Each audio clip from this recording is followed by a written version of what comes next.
Hola, bienvenidos a su programa Terror Galénico, historias de terror de hospitales, datos científicos macabros, testimonios reales, una línea de ayuda para todos aquellos que sufren del terror galénico.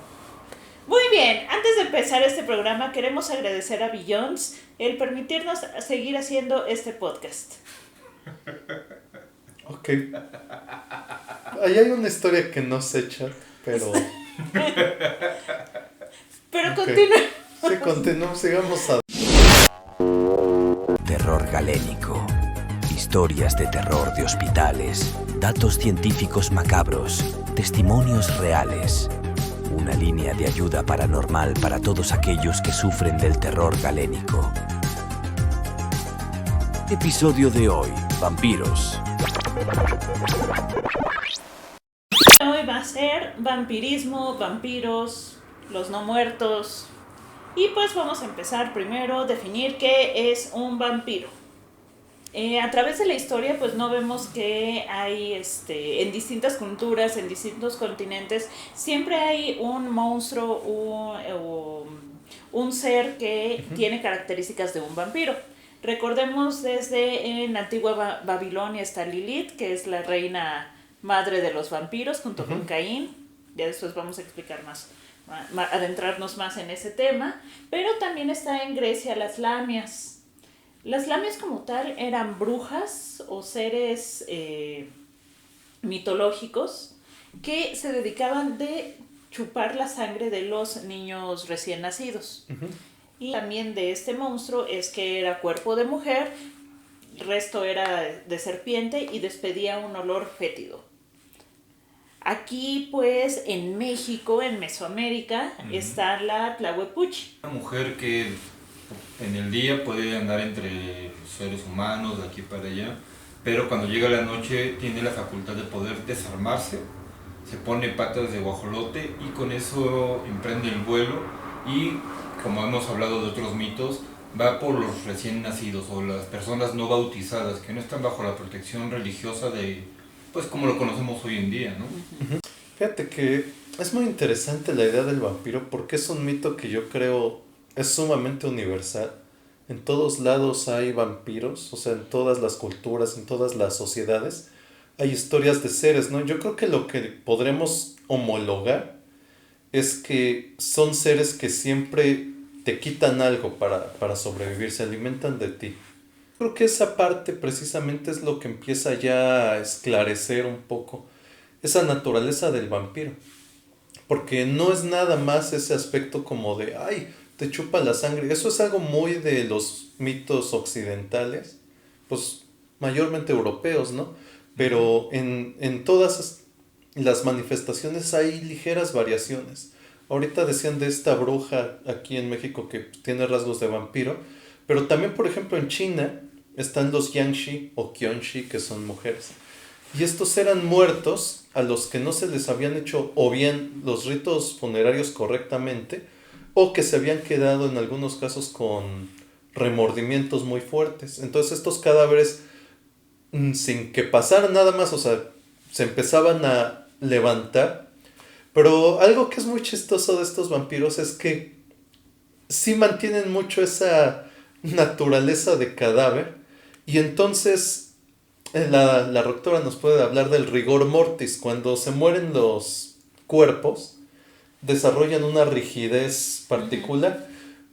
Cuando se despiertan estos Yanxi o Qianxi, se despiertan con esa rigidez y entonces no pueden caminar normalmente y algunos avanzaban como a brinquitos. Entonces es muy curioso, pero por ejemplo, ellos no necesariamente chupan la sangre, ellos absorbían lo que se dice el chi, la vida, esta energía, el ánimo. Ajá. Y esto es curioso porque estamos mencionando que no absorben tal cual la sangre en la mayoría de mitos. Y va parte de lo que se han transformado el mismo misticismo a través del vampiro y que se alimentaba de niños pequeños, es decir, los absorbía siempre a través de la sangre, porque la sangre es vida. El ocultismo justamente es la esencia de todo. Sí, pues esa imagen de que la sangre es vida está hasta en la Biblia. En algún pasaje que la verdad no recuerdo ahora sí que me disculpo por eso, pero les dice Dios a los hombres que se alimentaran de los animales menos de la sangre, porque la sangre es su vida, es algo No muy pueden comer sagrado. moronga. Y nosotros no deberíamos hacerlo, pero lo hacemos. Pero al final digo, o sea, son muchas cosas las que se van viendo, pero siempre es ese vínculo de tomar la vida. Y fíjate, yo creo que también podríamos ligarlo con los súcubos y los íncubos, que te visitan de noche, tienen un encuentro de naturaleza a veces sexual contigo, pero a través de eso te roban, te drenan la vida.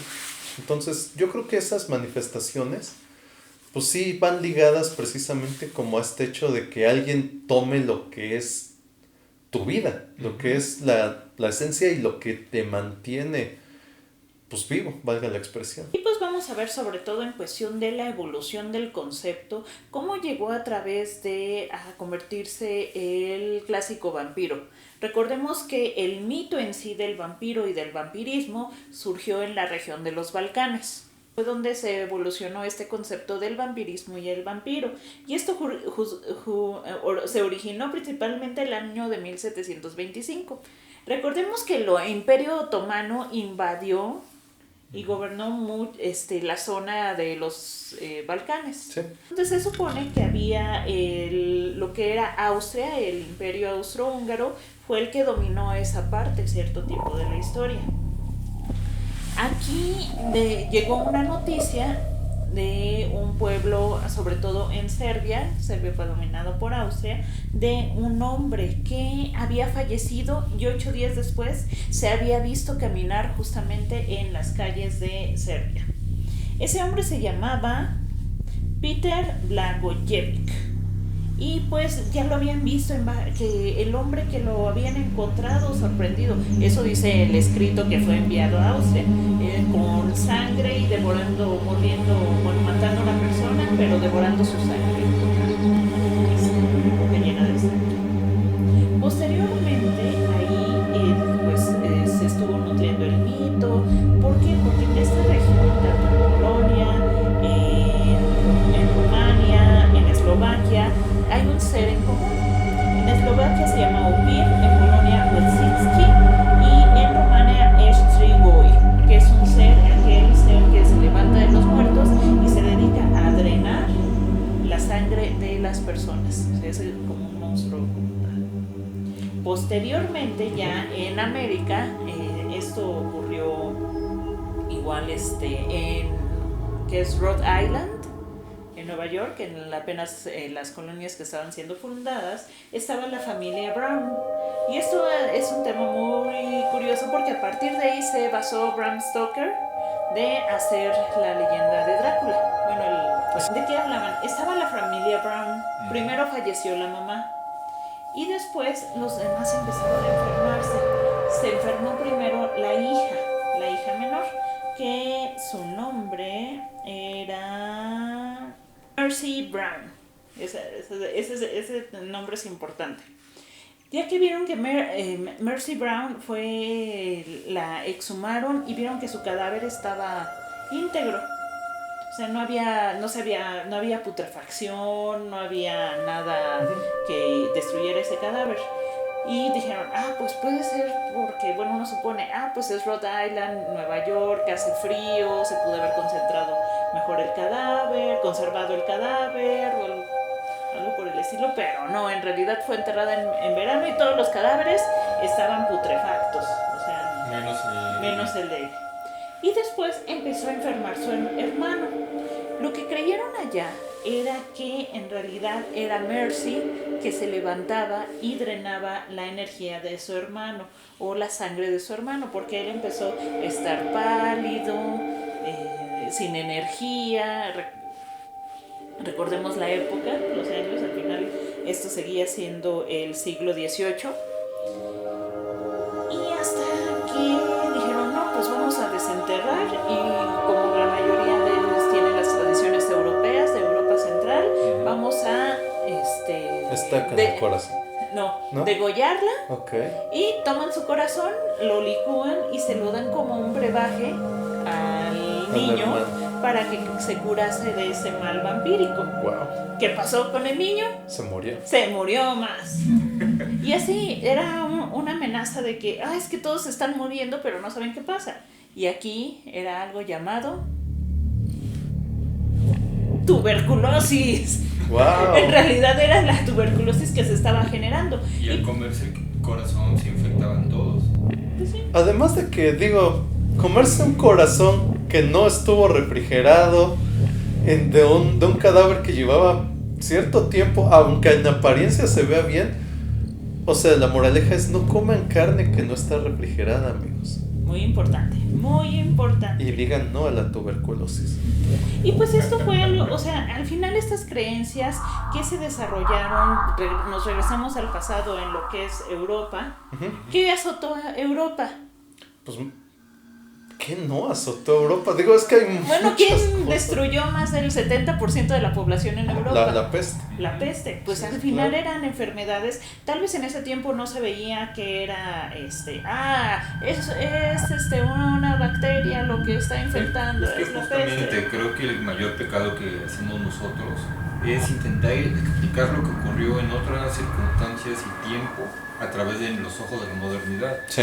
En esos momentos ello era la forma de entender qué estaba pasando, estaban aislados y no tenían el conocimiento científico, muchos de ellos ni siquiera sabían leer o escribir y era parte de sus creencias y hacía de alguna forma relación de, pasa esto por un muerto y eran síntomas médicos, pero ellos no conocían que en el poblado de al lado estaba pasando lo mismo. Y aparte de eso, yo creo también, ahorita sumado a lo que dices de que pues, el pecado de querer traslapar la mentalidad, a veces también creo que nosotros, digo, viéndolo desde una perspectiva a lo mejor opuesta o contraria, a veces creo que tratamos también como de asumir que sabemos más en la modernidad de lo que sabemos, en el sentido de que, pues sí, o sea, tenemos los registros y podemos hacer muchas suposiciones históricas, pero no estuvimos ahí. En ese sentido también, a veces uno dice, claro, es que en este momento pasó esto, Ay, pero qué tontos.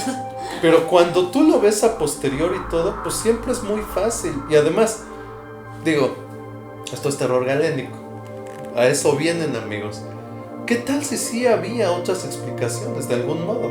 O sea, sí, nosotros nos vamos ya con una historia prescrita, pero de una u otra manera siempre queda ese margen de, pues no estuvimos ahí. Ajá, para asegurarlo. Pudieron pasar muchas cosas. Ahora, evidentemente no estoy diciendo que no exista la tuberculosis, aclaro, pero a lo que me refiero es, siempre cuando uno trata de explicar algo ya posterior, pues uno usa las herramientas también que uno tiene actualmente y uno tiene la visión de, claro, como esto para mí tiene sentido, pues entonces tiene sentido ahí también, y no siempre es el caso, en el sentido de que pues, no podemos saber. Podemos tener una idea con base en registros históricos, cuando no son tan lejanas las cosas, en testimonios, o cuando estamos hablando de aspectos de los que no hay tantos registros, pues hacemos especulaciones con base en lo que nosotros imaginamos. Claro, no es de que, se me ocurre esto, sino hacemos comparaciones, o sea, sí hay un proceso, pero pues la realidad es siempre muy diferente de lo que a veces uno se imagina. Y tomar en cuenta también la geografía. Sí. Recordemos que eran aldeas aisladas totalmente. Entonces Fíjate lo que que- pasaba en una, Y aparte de se que tardaba en llegar la información. No es como ahorita ahorita en la pandemia que hubo, que Ajá. pues... ahora, yo creo que aparte las aldeas no necesariamente estaban tan aisladas. Una realidad es que sí estaban lejos, pero más importante yo creo que la distancia física era el hecho de cómo se transmitía la información. Hoy en día pues tenemos periódicos, para empezar tenemos ya cualquier cosa en texto y el texto no cambia. O sea, yo leo un texto, tú lees un texto, tú lees un texto y siempre la información es la misma. En estos tiempos, pues yo vivo en la aldea A. En mi aldea se empiezan a morir todos, voy corriendo a la aldea de la doctora, la aldea B, y le digo, oye, es que está pasando esto. Pero ella, cuando después vaya y se lo cuente a la aldea C, puede cambiar, no intencionalmente, pero puede cambiar ciertos detalles.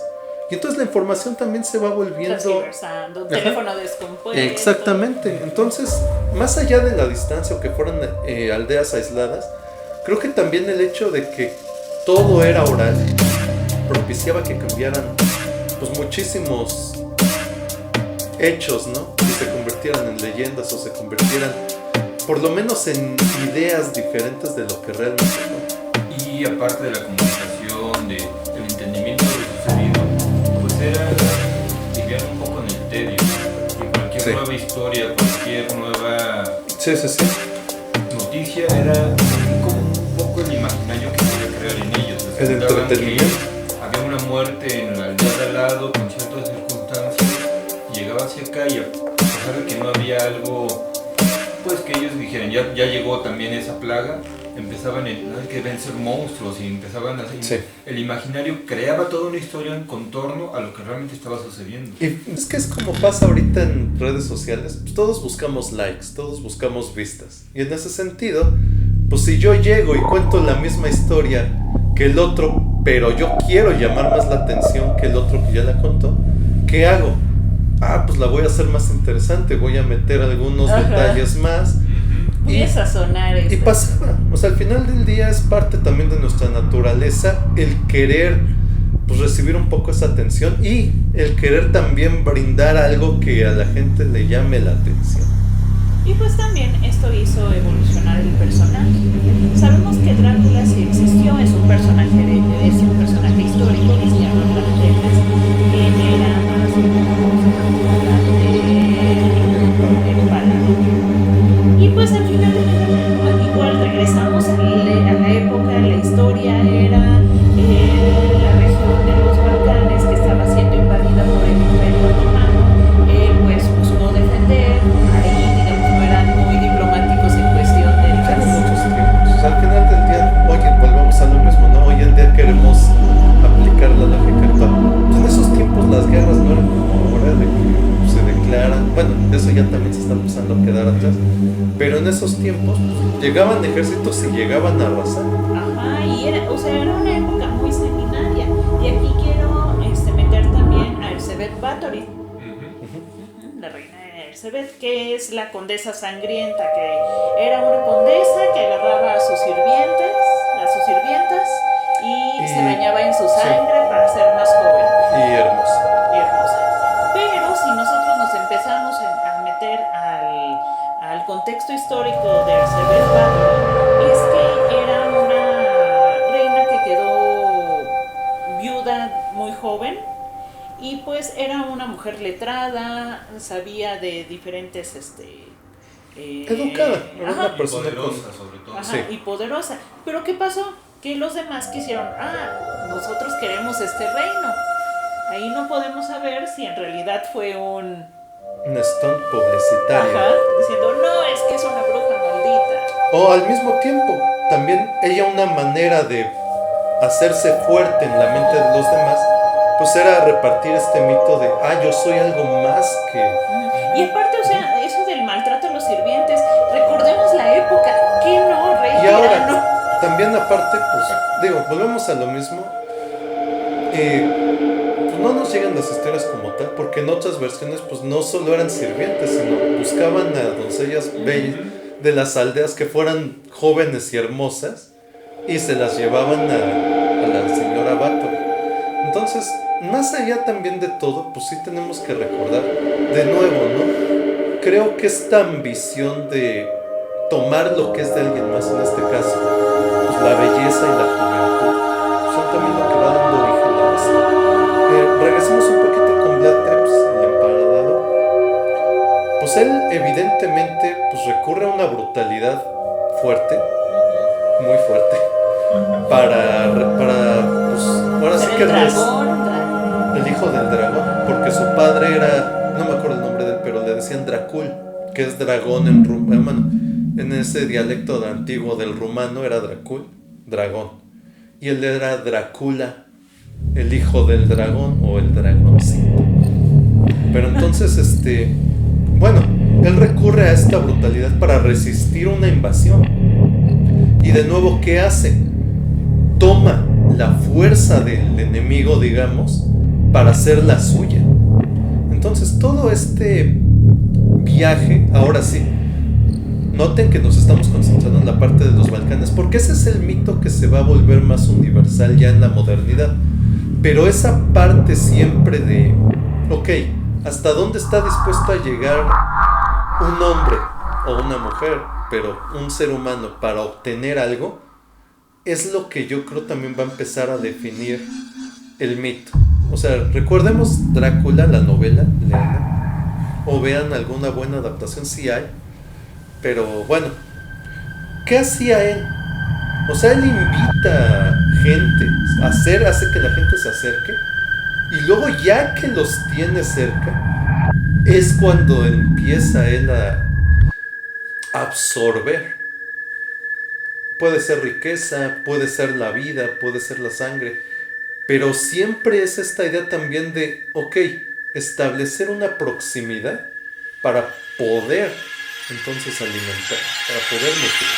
Y también parte de esto ya contraparte, cuando hay una figura de poder, cuando hay alguien que tiene mayor estatus que alguna riqueza, y en estos contextos de emperadores, reyes, inclusive hoy en día en todas estas conspiraciones, cuando hay una figura que tiene pues algo más que los demás, y se un torno de misterio alrededor, y comienza con todo este mito, es que es un vampiro, es que tiene tratos con el demonio.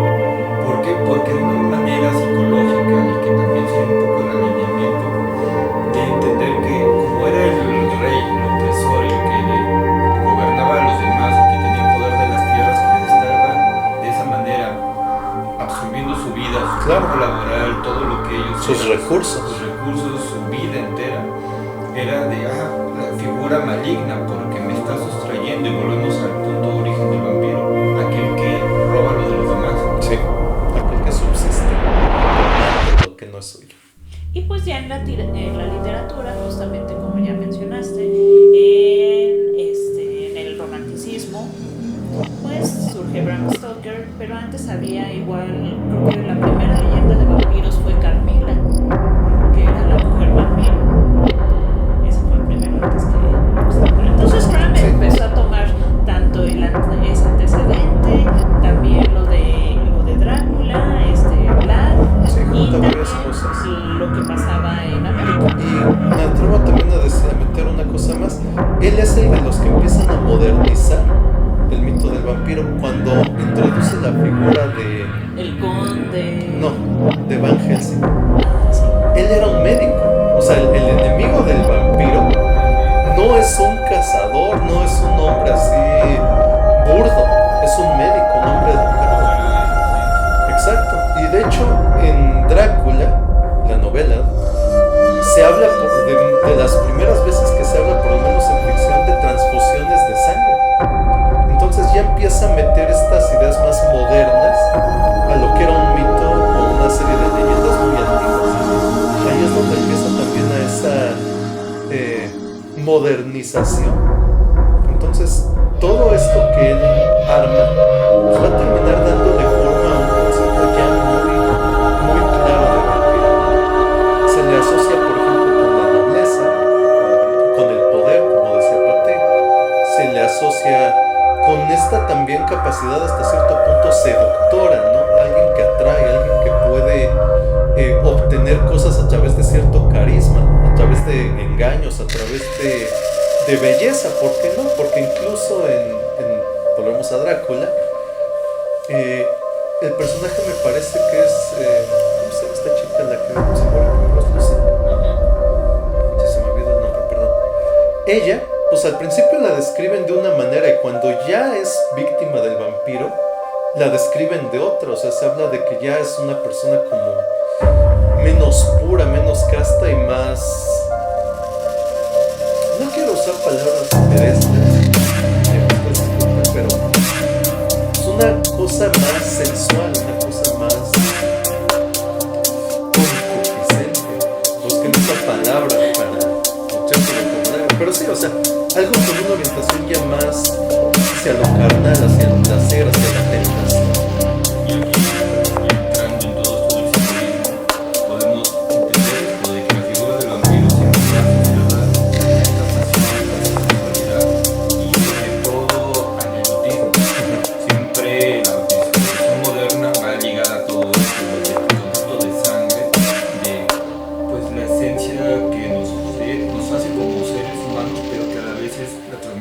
calor. O sea, y lo van relacionando con eso. Entonces el vampiro hoy en día ya es una figura completamente erótica, y que también, como hablábamos en el papel del hombre lobo, también sirve para sacar todo ese lado humano, pero de alguna forma disfrazándolo con una careta monstruosa. O también al revés, ¿no? Quizás una idea de sublimar lo que es monstruosa a través de, pues, esta parte más erótica, más pasional. Entonces, es muy interesante. Lean de vampiros. Sí, porque esa es la evolución, o sea, el monstruo de los Balcanes es algo grotesco, es algo no humano, pútrido. Pues de hecho creo que hay una referencia que podemos tomar hasta cierto punto. Pues es el contraste, ¿no? Entre Drácula, por ejemplo, y Nosferatu, que él mantiene más esa figura monstruosa. Y que justamente esto de época victoriana, Bram Stoker, todo, fue la figura romántica del vampiro, empezarlo a hacer con un título nobiliario, que es semi-humano, que tiene mucho poder, mucha riqueza, su castillo y toda la leyenda alrededor, cuando los orígenes de las leyendas de los vampiros solamente son seres, como decía la autora, monstruosos, que se dedican pestilentes, cadáveres. Si vamos al punto de que es un vampiro, es uno muerto, alguien que ya murió o que de alguna manera tuvo contacto con la muerte y que su cuerpo pues ya es inerte. Hay ciertas leyendas que vamos hacia ello que hablan de que un vampiro no es otra cosa más que un cascarón humano donde hay una entidad dentro de ellos y que es como si fuera una tipo marioneta de disfraz. El cuerpo sigue muriendo, sigue descomponiéndose, pero ellos se están alimentando de otros seres vivos, de otras personas, de otros humanos, y eso hace que la putrefacción vaya lenta, pero se sigue pudriendo. Entonces, relacionándolo a esto, va el salto que hay del origen como esencia del vampiro, aquel ser putrefacto, aquel ser de ultratumba que se alimenta de la vida, que debe ser grotesco al mirar, al oler, al sentirlo cerca. Es algo que causa al vampiro miedo. más seductor, que es toda esta idea romántica justamente de la época victoriana, donde también hubo mucha influencia de otras cosas como los mediums, como las brujas. La magia de la época victoriana que te encanta a ti, ¿verdad? Sí, la época Y es victoriana. que justamente esto, todo el ocultismo en la época victoriana empezó a verse a través de otros ojos. ¿Qué ojos? Los ojos de la alta sociedad, que vieron en todo el ocultismo algo exquisito y algo que era, a fin de cuentas, solamente ellos podían despilfarrar dinero en este tipo de cuestiones. Y que además, ligándolo con lo que hablamos un poco hace unos momentos, pues es también ese entretenimiento, ¿no? Esas novedades, buscar algo más. Entonces esa gente, pues también en la búsqueda de esa novedad, pues empiezan a reinterpretar cosas y empiezan a explorar nuevas ideas, nuevas formas de ver la magia, los monstruos. Y así en este match con los personajes. Sí, claro. Drácula, estamos hablando de esto. Eran ellos como alta sociedad al leer la novela de Drácula, sí era el impacto social que representaba, pero también se sentían uno con ellos. O sea, era la cierta diversión que les daba entre líneas el texto de un ser poderoso que absorbía a sus trabajadores, que les explotaba todo esto, hacía de alguna manera eco en lo que ellos eran y se relacionaban a la novela. Es algo que siempre hay un mercado para todo. Y también del otro punto, ¿no? Como esta gente común, pues de una u otra manera se enfrenta a eso. O sea, para los dos lados hay como ese... El éxito está sí, exacto. Así es. También regresando a los orígenes del vampiro, viene la figura de Lilith, que la mencionan siempre como el primer vampiro. Pero el origen de esto del primer vampiro, ¿por qué se da, no? Es porque, según toda esta historia, fue la primera esposa, pero que rechazó a la creación divina, que era Adán, que era el primer hombre. Y entonces al momento de hacer esto, le dio la espalda a Dios y se alió con Lucifer, según toda esta historia. De ahí viene, ¿no? Que se parten en dos el Regis y el Químico, que eran los dos seres que se parten en dos, pero era la misma esencia. Pero al momento de que Lilith tiene reconocimiento de que ella no es algo más y es lo mismo, no tiene por qué someterse, le da la espalda a Dios, se alía con Lucifer, que según estaba ahí presente, y se convierte en la primera mujer vampiro porque está fuera de la gracia de Dios. Es tal cual el significado del momento hebreo, por decirlo. Y a partir de eso toda su descendencia viene marcada con esta imagen. Muchos igual lo relacionan que Caín era realmente hijo de Lilith, por eso tenía la marca de Caín en la frente y por eso la historia bíblica de que mató a su hermano, y que toda la descendencia en algunas mitologías lo consideran el origen canónico de los vampiros. De hecho hay la Biblia de Caín o algún texto, desconozco ahorita el nombre, no me acuerdo bien, pero que se considera como la Biblia oficial de los vampiros. Sí, y esta maldición bíblica de que pues no vas a poder alimentarte, no vas a poder, si mal no recuerdo, dice algo de comerás solo la ceniza, algo así, pero el chiste es un símbolo de muerte, la ceniza. En ese sentido, pues es alguien que ya no está vivo, ya no puede disfrutar la vida, su existencia en sí es una especie de sufrimiento constante. También, o sea, justamente que estabas hablando de vivir, pues el castigo que le dio, que cada mes iba a perder a sus hijos, que es lo que representaba la menstruación en la mujer. Y aquí, curiosamente, las tlahuepuchis, regresamos a Tlaxcala, aquí en México, una tlahuepuchi se transforma justamente en ese momento en que está menstruando.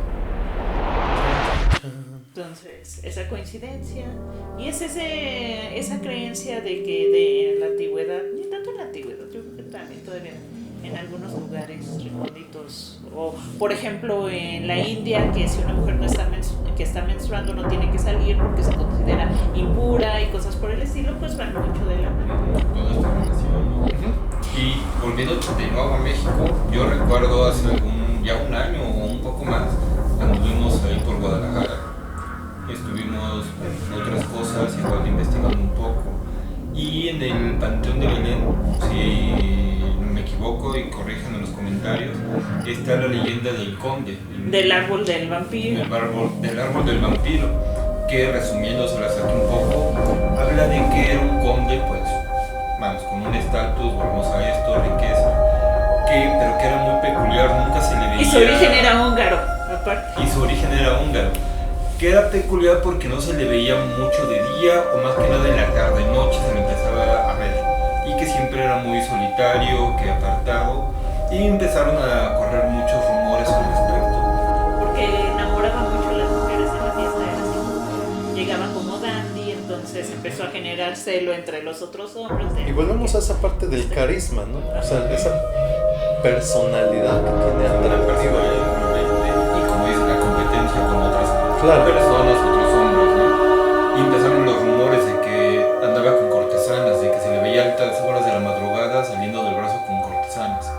Un poco rebajando la categoría porque era rival de amoríos para ellos, ¿no? Sí, Podemos sí. entender. Y que curiosamente también comenzaron a aparecer cuerpos de estas cortesanas sin sangre o degolladas, o sea, en situaciones que había derramamiento de sangre. Empezaron a señalarlo hasta que lo encontraron una noche. Hay muchas vertientes de la historia, hay datos más, datos menos, pero hablan de que lo arrinconaron, lo enterraron, le clavaron una estaca en el corazón, y ahí justamente en el Panteón de Belén, para que fuera en Tierra Santa y no pudiera ocurrir algo más. Pasa el tiempo y de la tumba donde está este conde es un árbol muy grande, y actualmente se dice, se conoce la leyenda de que cuando el árbol rompa completamente la tumba o que corten el árbol, va a regresar este conde vampiro a vengarse de todos los descendientes de lo que le hicieron. Y ahí hay algo interesante, cómo de una u otra manera un árbol, que es la vida, sella lo que está ahí. Porque la creencia de que el árbol que se destaca con la que mataron a los vampiros. Sí. Pero justo eso, ¿no? Como algo que está vivo sella algo que está muerto. Eso es muy interesante.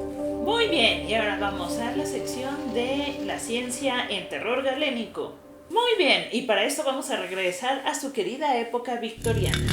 Y vamos a presentar justamente la enfermedad que estábamos hablando anteriormente, que es la tuberculosis.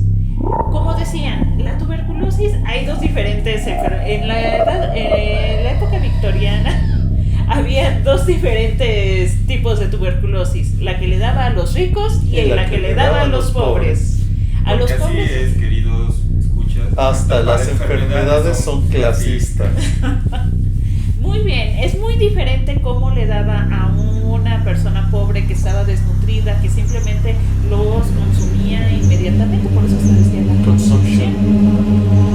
En cambio, las familias ricas, los ricos que se enfermaban, pues tenían un mejor sistema inmune, comían mejor, estaban mejor nutridos. Así es, entonces su pesar era Sí, se manifestaba visualmente, por lo menos de forma diferente. y algo muy típico de esta época es que algo que representaba como elegancia es esa palidez que daba la tuberculosis, pero a la vez dejaba esas mejillas rojizas. ¿Por qué? Por justamente la falta de oxígeno, los pulmones. Al final de cuentas, la tuberculosis es una infección pulmonar, se puede manifestar en otros lados, sí, pero principalmente es a nivel pulmonar. Entonces poco a poco empezaban a generar estos estados de hipoxia debido a la neumonía adquirida por la tuberculosis. Entonces se veía las personas, decían, ese pálido elegante con los labios cereza y las mejillas son rosadas. Que de hecho es una estética que permaneció mucho tiempo. Pues al final de cuentas el maquillaje, pues incluso a la fecha se busca emular todavía un poco esa palidez en muchos casos con, como dice la doctora, los labios y las mejillas ahora sí que coloradas, pero lo demás blanco, lo más blanco posible. Y pues como tal, en esa época no sabían qué era lo que estaba enfermando, solo lo conocían como la tisis, y no fue hasta finales del siglo XIX, principios del siglo XX, donde Robert Koch fue el que descubrió el bacilo de Koch, el bacilo de Mycobacterium tuberculosis. Pero en esa época pues no sabían qué era lo que estaba enfermando, simplemente podían atribuirle a un agente externo, mal de ojo, pero principalmente fue a los vampiros. Así, o se conocía también como vampirismo, así como en la Edad Media es la peste que pasaba de personas a personas y destruyó la mayoría de Europa en la Edad Media, pues presentaba este tipo de enfermedades. Ahora, ¿qué pasaba cuando decían, que pasó justamente con la familia Brown, de que encontraban el cuerpo intacto, incorrupto, que no se había pudrido, que no se había consumido justamente como las típicas momias de que te imaginas un cadáver todo seco y ya el esqueleto? O bien un cadáver pues, más bien hinchado y pues ya marido. Aquí, ¿qué era lo que pasaba? Sabemos que ahí está el rigor mortis, pero después viene una etapa que es de flacidez. Entonces los cuerpos ya son más maleables, ya no están así tan rígidos. La sangre se licúa de manera diferente. Algunas se coagulan y por diversos cambios de presión y también por los gases en donde está enterrado y los gases del mismo cuerpo, ¿no? Del mismo cuerpo, pues van a hacer que no toda la sangre, o más bien, no es que sea sangre, sino todo eso, líquidos, estos tejidos licuados. Ajá, por así decirlo, que por la misma presión abdominal o la misma inflamación del gas tanto en el abdomen como en los pulmones, sube y sale por los orificios. Es por eso que encontraban a los cadáveres con la presencia de sangre alrededor de la boca, en la salida o en los ojos o las fosas nasales. Entonces ahí después llaman, salió y comió sangre. Y también al momento que le clavaban en la estaca en el corazón, lo que sonaba más o menos como un quejido era el gas que salía de ellos. Pero muchos decían, ay, mira, le enterré una estaca al corazón y se quejó. Y lo sintió, se quejó. Pues simplemente es por esto. Y de hecho esto es un dato curioso. Las morgues actualmente son lugares cuando más ruidos se escuchen. No es que tantos que sean paranormales, sino que los mismos cuerpos están explotando la rotora, tienen gases, tienen ciertos movimientos. Entonces al fin de cuentas están acostados todos los cuerpos en algunas planchas con pequeños contenedores muy estrechos. Pero un cuerpo al momento de moverse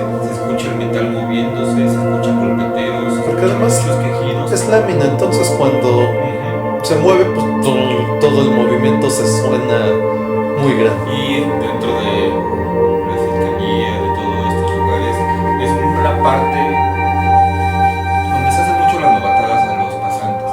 Se les manda por ciertos archivos a la morgue sin explicarles que todo esto es normal. Y se empiezan estas historias de que fui, escuché muertos, escuché quejidos. Es algo muy característico de estos lugares. Y pues ya hay muchos padecimientos que pueden simular lo que es el vampirismo. Justamente hablamos en Hombres Lobo, pero aquí ya es más específico en cuestión de vampiros, y es la porfiria.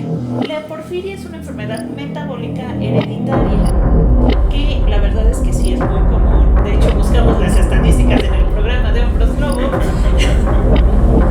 que sí es una de cada 4, no es cierto, pero sí es bastante más común de lo que, o sea, es una enfermedad rara, pero rara. común. Ajá. ¿Y qué es lo que pasa? Simplemente empiezas a generar porfirinas. ¿Por qué? Porque hay una alteración y no puedes sintetizar ciertas enzimas y tu hemoglobina va transformándose, no se puede metabolizar adecuadamente y generas porfirinas y estas te empiezan a intoxicar.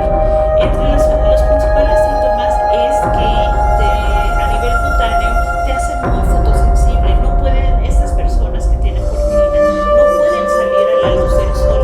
¿Por qué? Porque el tan solo hecho de estar en contacto con la luz del sol, lo que va a hacer es que su piel se va a empezar a quemar, va a empezar a reaccionar. Entonces al mito del vampiro, que al momento de salir al sol pues se quema, pues es justamente lo que le pasa a estas personas. Estas personas también empiezan a perder tanto ciertas partes de la cara como el mismo proceso inflamatorio de la quemadura del sol, entonces haciéndolos un poquito más grotescos. La imagen es muy grotesca. Otro punto es que los dientes cambian a unos dientes que son rojizos y en forma de picos. Entonces se traduce nuevamente a los colmillos y pues esa dentadura rojiza que padecen estos pacientes. Ahora, no pueden metabolizar en la comida, sobre todo el ajo. Entonces es también esta aversión al ajo. Esa es como que la enfermedad básica para definir al vampirismo. Sí, de hecho, volvemos un poco a la imagen más clásica de Nosferatu.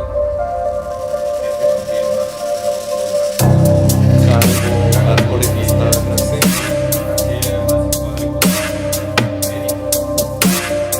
Otro punto importante es la rabia. Una persona, hombre, mujer, que de repente tiene alteraciones en su comportamiento, se ponen agresivos, pierde la conciencia, pues era algo muy común en los pacientes debido a que no hay de hecho actualmente no hay una vacuna. Sí hay vacunas, pero no hay vacuna para la rabia, pues y también hay otras enfermedades, tanto enfermedades dermatológicas, que te hacen ser muy sensible a la luz del sol, generando que no te puedas exponer fácilmente y alimentando también este mito. Y yo recuerdo que había comentado en algún momento, algunas de estas enfermedades precisamente en la antigüedad se trataban, en cuanto a tratamiento, con ingesta de sangre. Entonces eso también La va sumando. hemofilia es algo muy común. ¿Cómo curaba Rasputín? Bueno, como decía que curaba Rasputín el hijo menor del zar Nicolás. A través de sangre, tengo entendido. Ajá. Recordemos que también Rasputín decía que era aparte del médico de la familia, también era el brujo y hechicero de la familia. Y decían que los tenía también dominados mentalmente, cosa que de hecho también es un poder que se le atribuye en los mitos a los vampiros, la capacidad de dominar mentalmente, de hipnotizar. Hasta que muchas veces no se piensa. Un vampiro. Y pues esas son como sobre todo las causas principales de vampirismo. Podemos darle explicación científica. Obviamente, como mencionaron al principio, pues tenemos que ver el punto importante de la época histórica en que se estaba viviendo. No se conocía, no hasta, les digo, hasta inicios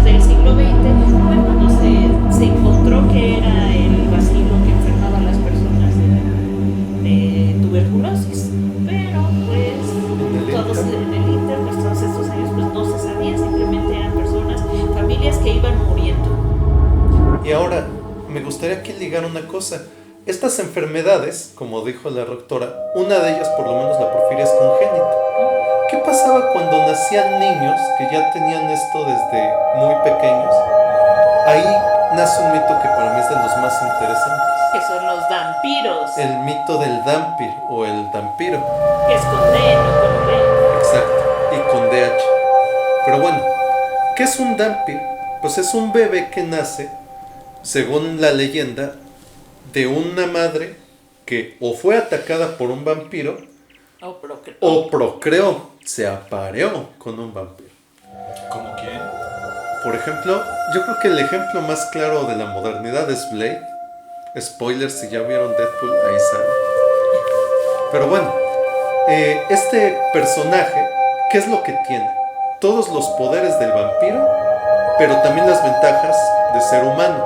Puede salir al sol, puede comer comida normal, cosa que un vampiro no puede. Pero bueno, entraba esto, ¿por qué? Porque ¿qué pasaba cuando un niño nace y está vivo? O sea, evidentemente nunca se murió, pero desarrolla todos estos síntomas. Pues la mentalidad de la gente era decir, es que es hijo de vampiro, es que tiene parte de vampiro. ¿Por qué? Porque pues no podían explicar. Una cosa es que cuando ya estás adulto te empiezan a manifestar síntomas, empiezas a tenerlos, empiezas a verlos y ahí dices, claro, a este lo atacó un vampiro. Pero cuando nació un niño con estas características, lo más fácil era atribuirlo a que desde su nacimiento ya tenía un origen vampírico, que así nació el Dante. Hemos hablado que el mito del vampiro viene desde tiempos ancestrales y que no importa realmente el lugar geográfico, ni la cultura, ni inclusive la religión. Hay muchas maneras de ver el mito y cómo se ha interpretado a través del tiempo hasta nuestros días. Sí. Y pues es muy interesante que ahora la base de todo, creo en general, sí ha permeado mucho el mito que venía de los Balcanes, pero se ha transformado de todos modos. O sea, a lo mejor sí la visión prevalente ya es esa de la sangre, del hombre o la mujer carismáticos con poder, pero ha habido transformaciones que yo creo se deben mucho también a que la sociedad ha cambiado. Sí. Entonces hace un momento mencionaba este paso, ¿no?, del conde al rockstar en una serie, pero lo mismo pasa en todo, en las novelas, mangas, cómics. El vampiro ha cambiado. Y creo que influye mucho, por ejemplo, ya en las novelas de Anne Rice, Sí. a generar ya estos grupos sectarios o subculturas vampíricas, ¿no? Y Como nos- esta ajá. reedición que se le da hoy en día, ¿no? Sí. Que hoy vemos al vampiro como esencia todo lo que es, pero muy enfocado al underground, como eso Lo gótico, dark. Sí. Y es muy curioso porque hoy en día realmente esta palabra, por lo menos en inglés goth, pues ya no está tan ligado al gótico real, sino una especie de estética neogótica que imita o construye sobre esa base, pero pues ya mucho más elaborada. Y eso mismo pasa, yo creo, con el vampiro. Mencionaban a Anne Rice, ¿no? Estas novelas tipo entrevista con el vampiro Lestat, esta imagen ya pues, de un hombre muy guapo, y guapo en un sentido moderno, o sea, no guapo, por ejemplo, barbón o varonil, sino Afeminado.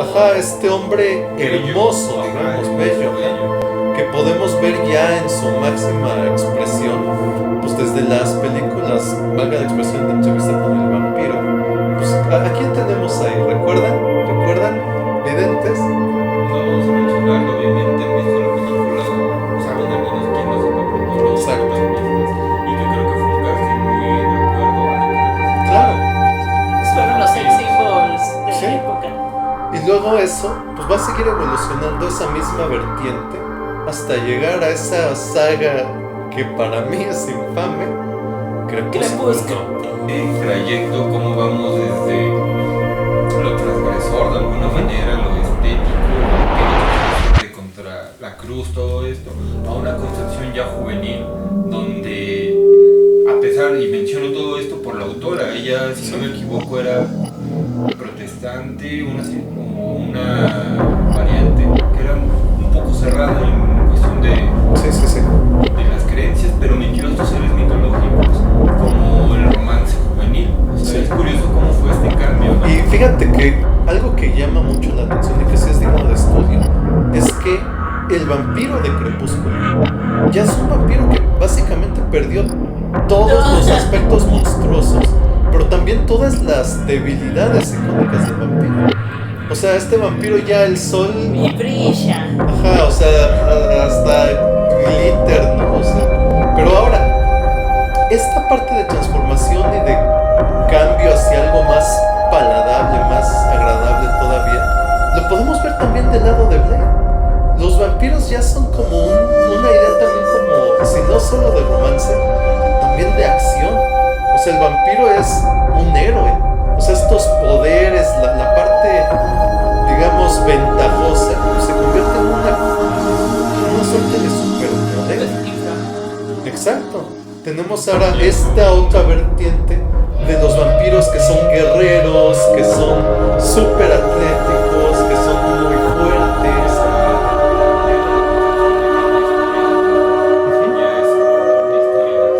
Exacto. Y ahora lo que era un monstruo se convierte de una u otra forma en una especie de héroe.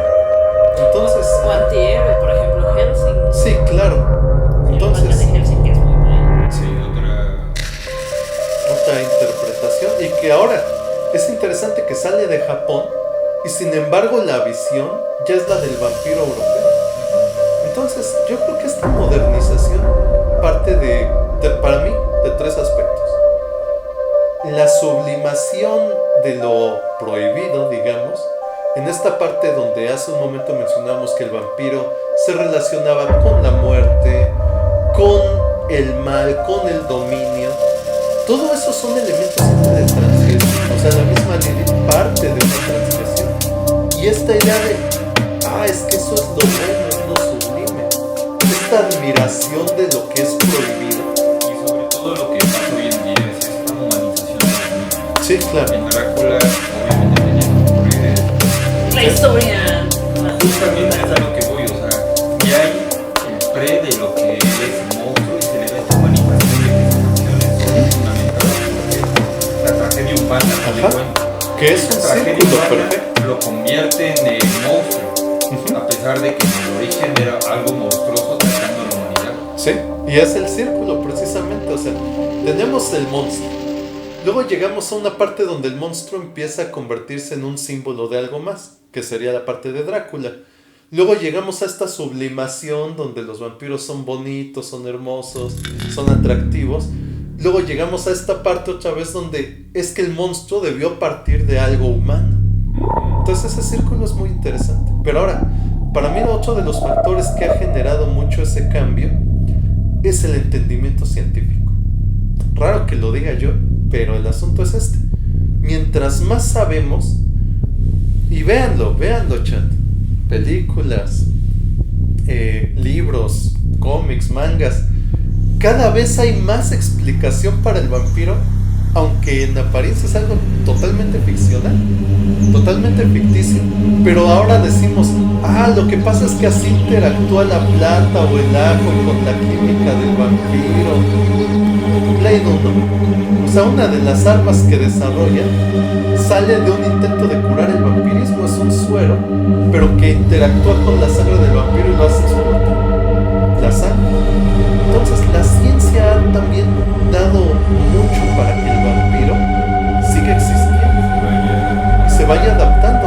Pues por ejemplo en las películas también. Que es de 30 días. Así de hecho, vamos a las recomendaciones y hablar del tema. 30 días de noche es una novela gráfica y que de ahí partió la película, donde juegan con este temor del vampiro, pero ¿qué pasaría si estuvieras completamente aislado del mundo, de la sociedad? Y en un entorno donde, valga la expresión del título, no hay dónde esconderte porque es noche todo el tiempo. Así es, o sea, a los que no hayan leído la novela o visto la película, sin spoilers, solamente trata de que en un pequeño pueblo en Alaska, donde justamente pasan muchos días sin que aparezca la luz del sol, ataca una comunidad de vampiros a la población de ese poblado, vaya la redundancia, y es donde empieza el terror de cómo escapar de algo así donde no hay escape. Donde ellos tienen la ventaja. Porque al final del día, y de hecho al final, pensemos nomás un momento, quizás los vampiros existieron, pero tienen una desventaja terrible. O sea, el sol. En un mundo donde no puedes escapar del sol, valga la expresión, pues es probable que sí se hayan acabado todos. ¿Por qué? Porque, valga, o sea, ¿dónde te escondes? Antes, por eso también este mito de Drácula, de que él tenía que meterse al ataúd, a la tierra, porque originalmente el único lugar donde podías escapar del sol era bajo tierra. Y con la tierra donde naciste. Sí, bueno, ahí es también parte de estas cosas que van cambiando. El mito del vampiro es importante también este contexto. Durante su apogeo en la época victoriana, que allá era el de capa, de sombrero de copa, también llegó el mito del vampiro a América, obviamente. Sí. En especial a Estados Unidos. Hacemos el paralelismo que estaba ocurriendo en Estados Unidos y mientras estaba la época victoriana. Había muchos lugares despoblados, iban hacia el oeste, justamente la cruz del viejo oeste, y ahí el mito del vampiro cambia bastante. Como mencionan, el vampiro del viejo oeste vivía bajo tierra, vivía en las minas, porque era el contexto que ellos mencionaban. Quizás arriba el sol de California todo el tiempo quemando, pero el vampiro había llegado hasta allá como a través del sistema de minerías y la construcción de ferrocarriles, que era romper cuevas, romper cavernas, y en todos esos lugares era donde se ocultaban los vampiros, pero que aquí sí era de manera grotesca, no eran como aquellos millonarios atractivos, eran calvos con incisiones muy grandes, ojos marcados. Que volvemos al punto, ¿no? Pues todo va copiando. Dicen, la ficción copia la realidad, pero la realidad también copia la ficción. Pero el punto es, ¿por qué lo veían así también? Pues porque es lo que tienen cerca. O sea, los mineros y los colonos de esas partes pues vivían vidas muy duras. O sea, hoy en día nosotros tenemos aviones, trenes, coches, pero esos viajes antes pues eran viajes largos, pesados, donde la gente moría. Y entonces, ¿qué pasaba? ¿Qué veían ellos? ¿Qué temían? Hambre, enfermedades otra vez. Entonces obviamente pues sí rescatan esa parte monstruosa del vampiro. Ahora, creo que también la última cosa que ha generado mucho el cambio de los vampiros en la modernidad es este pensamiento también que tenemos ahora de reinvención. ¿Qué significa eso? El ser humano tiene una capacidad casi infinita, creo yo, de establecer nuevos mecanismos para entender las cosas. Por eso también se traduce en que tenemos siempre esa ansia de nuevas historias, de nuevas formas de entender. O sea, ya hablamos un momento atrás de cómo cambiamos las historias para hacerlas más interesantes, pero toda nuestra cultura va cambiando así. Cambiamos los bailes, cambiamos nuestras modas de vestir, quiero decir, cambia nuestra arquitectura. Es normal que nuestros cuentos, nuestros temores, nuestras leyendas también cambien. Sí, y también aquí hay la caricaturización del vampiro. Vemos cómo nos recordamos a Hotel Transilvania, como Drácula pues es aquel monstruo que en realidad es bueno y ya es algo así más chistoso, más simpático, y pues que también se consigue como ya un personaje querido por la gente. Ya las subculturas de yo quiero ser como un vampiro, o cosas por el estilo. Y precisamente eso, ¿no? O sea, vemos que hay varias vertientes del vampiro chistoso, el vampiro heroico. De hecho, hay una serie, y aquí me va a acompañar nuestro querido amigo Mate, que se llama What We Do in the Shadows, solo que tú la odias. Yo aborrezco eso. ¿Por qué? Porque es justamente la caricaturización o la representación del tipo de vampiro. Está el más grande, el que se presenta. Tenemos, para los que no lo hayan visto, se trata de una película, pero también hay una serie. Estamos hablando de una serie más que nada donde los protagonistas son, realmente son cuatro, porque es a lo que hay cuatro vampiros característicos. El primero, Gandalf, es aquel que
misteriosa y todo ese personaje.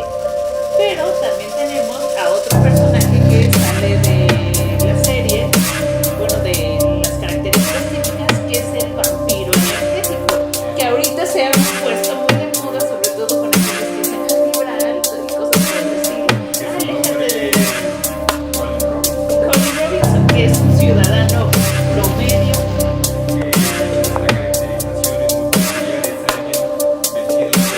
Café. Ah, no, dime.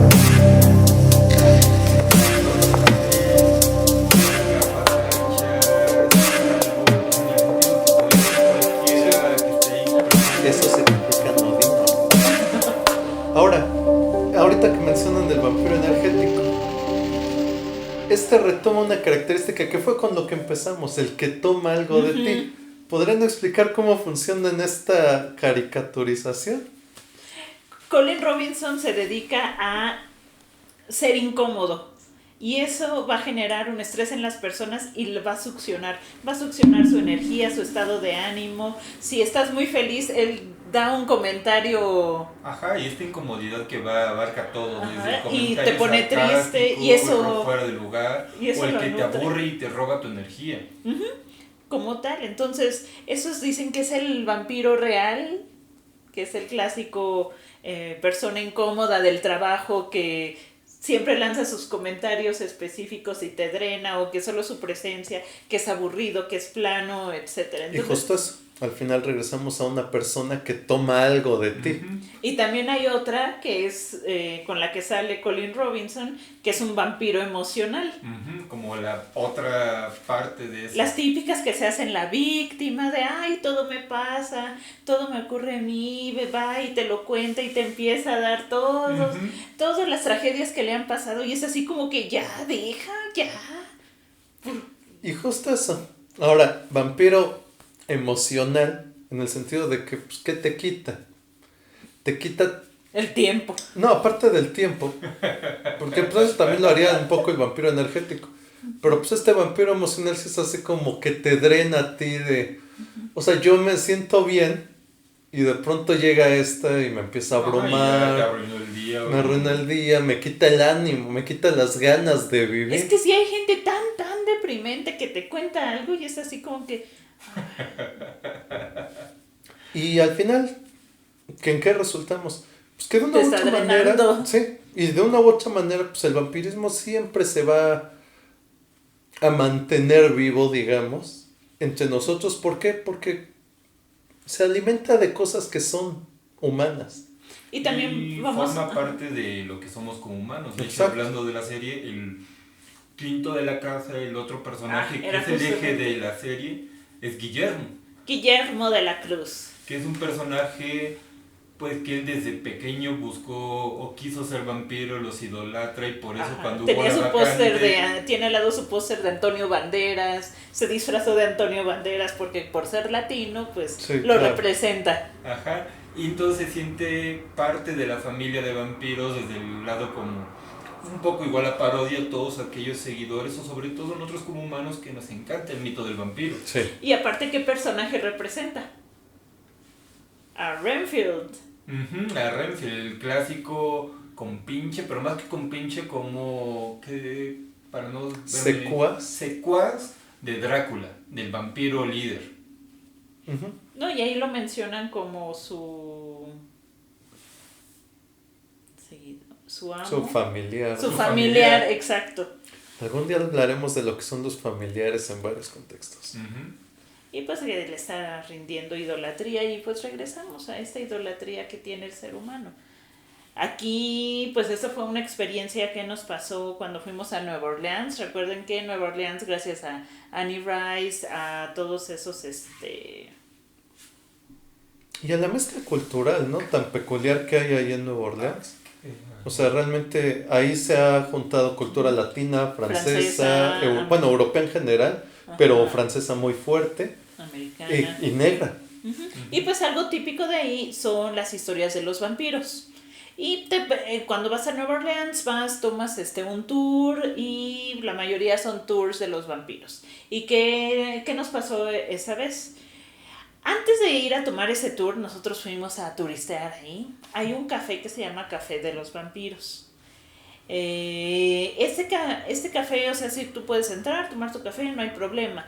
Pero si quieres entrar justamente a la parte underground, o sea, ya de vampirismo real, Tienes que cortarte la mano. No sé. no te dan una clave, tienes que entrar con una clave. Y Obviamente solamente- nosotros no teníamos la clave, nosotros solo íbamos ahí. Nos fuimos justamente al lado, hay una tienda. Esa tienda, pues, o sea, decimos, pues es como una tienda de souvenirs de los vampiros. Como allá, tanto la calle Bourbon, hay muchas de recuerdos. Y viene mucho lo de vudú, cosas por el estilo. Ahí está la casa de Marilubó, que en realidad es una tienda. Tienen su altar. Hay mucha mezcla de culturas también ahí, africanas. Entonces en esa tienda lo curioso es que pues sí, las cositas de vampiros. Pero había una puerta donde entró una persona, la dejó abierta. De ese lugar desprendía un olor un poquito feo, o sea, como a carne podrida. Yo no me di cuenta, pero ellos sí, con los que iba, sí. Sí, de Pero- hecho, la doctora estaba viendo todo, pues, la memorabilia del lugar. Y nosotros también, o sea, nos gusta todo eso, como pueden ver acá. Pero sí, había un cierto olor muy peculiar que yo, por lo que me dedico, identifico inmediatamente, un olor a putrefacción de carne podrida. Íbamos con un doctor, le preguntamos, oye, bueno, yo estaba junto a él, le digo, oye, ¿oliste? Y dice, sí, huele a esto. Entonces estábamos deambulando, pero al fondo, donde había pues una puerta y había una manta, una cortina, obscura, pero se veía que había algo detrás. ¿Por qué? Porque había una luz encendida. El aire... Y aparte había velas, era un altar. Se lograba visualizar así, si te pones en cierta forma, ver que había hacia adentro, hacia entre el velo. Cierto ángulo, ¿no? Ajá, había cierto altar con velas y se veía claramente que había un pedazo de carne sobre un plato. Yo lo veo, me percato y voy discretamente con Eileen y le digo, vamos hacia afuera. Yo no me di cuenta hasta después.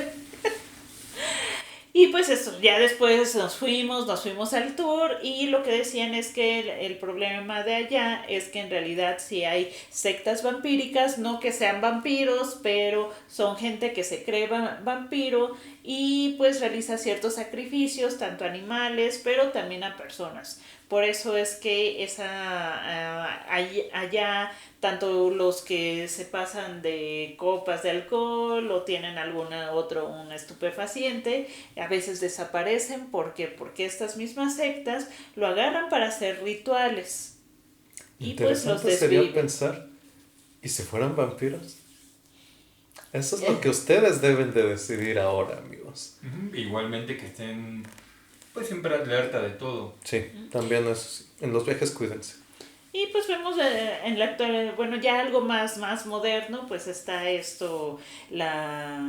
actualmente estos escándalos donde se habla de esas sectas de Hollywood, de los Illuminati, que se dedican a capturar niños y drenar el adenocromo para ser siempre jóvenes.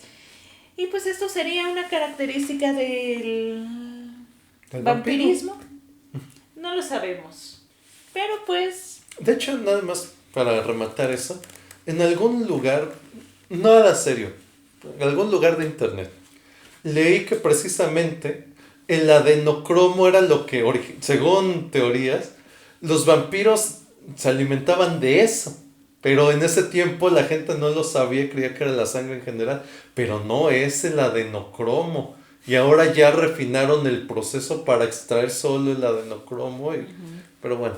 Sí. Como tal, así que tal vez por eso no me entendió aquí Loki sobre por qué el agradecimiento a Beyoncé, pero yo sé que ustedes sí, así que escríbenlos en los comentarios. Sí, no, yo no soy muy viejo para esas cosas. Y pues ese fue el capítulo de hoy en Terror Galénico. Espero que les haya gustado. Nos pueden seguir en todas nuestras redes, que son Terror Galénico, tanto en Instagram, Facebook, escucharnos en Spotify, YouTube, Amazon Music. Y pues yo soy La Roctora, me encuentran en mis redes como La Roctora Oficial. Yo soy Pate, me encuentran como Lepate Oficial. Yo soy Loki y no me encuentran en redes, solo aquí. Y pues ya saben, terror galénico, historias de terror de hospitales, datos científicos macabros, testimonios reales y una línea de ayuda en caso para todos aquellos que sufren del terror galénico. Y nos vemos. Cuídense.